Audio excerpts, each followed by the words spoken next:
Поговорку «мы не ценим то, что есть, пока не потеряем» можно применить ко многим вещам в жизни, Для некоторых проводников поездов в Талсе, штат Оклахома, это была дружба с маленькой девочкой по имени Рио, которая каждый день махала им из окна здания, расположенного рядом с железнодорожными путями. Через 3 года после начала этой необычной дружбы проводники поездов заметили, что Рио перестала появляться в окне. На окне была прикреплена записка, и она разбила им сердце. Брайана Хефли Шепард опубликовала на своей странице Facebook потрясающую историю, которую вы можете прочитать здесь целиком. Бизнес моей семьи переехал на новое место около 3 лет назад. Магазин был расположен прямо около железнодорожных путей, а это означает, что все происходящее с локомотивами прекрасно видно из окна. Рио это нравилось. Проводники заметили, как Рио махала им из окна и стали махать ей в ответ. Со временем это стало их ритуалом, они подают гудок,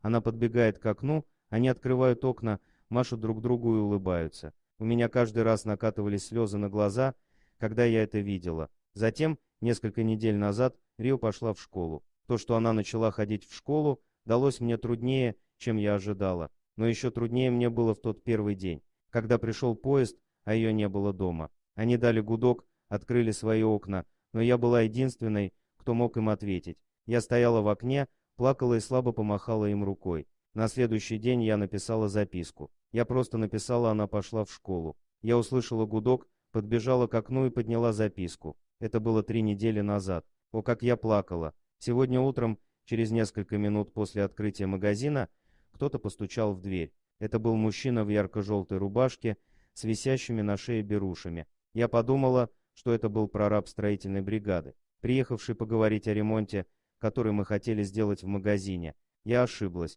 Этот мужчина зашел, чтобы спросить о маленькой девочке со светлыми волосами, которая махала поездам. Он был одним из проводников, и все они задавались вопросом, что с ней случилось. В этот день состав был небольшим, они остановили его напротив магазина, и он решил зайти в здание. Они предположили, что она начала ходить в школу, но хотели в этом убедиться. Он сказал, что ее внимание всегда поднимало им настроение. В течение 3 лет они каждый день ждали этого момента. Они по ней скучали и хотели что-нибудь для нее сделать. Он спросил, могут ли они передать ей что-нибудь. Я сказала, конечно, они могут подарить ей подарок на день рождения, который будет через несколько недель. Эта необычная дружба, длящаяся несколько лет, была чем-то необыкновенным. Понимание того, что это повлияло на них так же сильно, как и на нас, наполняет меня любовью и надеждой. Сегодняшний визит и их доброта к Рио подтвердили мою веру в доброту и человечность. Я никогда не забуду этот день. Эта история – прекрасный пример настоящей дружбы, показывающий, что даже незначительные вещи могут иметь огромное значение. Поделитесь ею со своими друзьями и близкими. Дорогие друзья, если вам понравилось видео, поставьте лайк, а также подписывайтесь на канал, где найдете еще много интересного.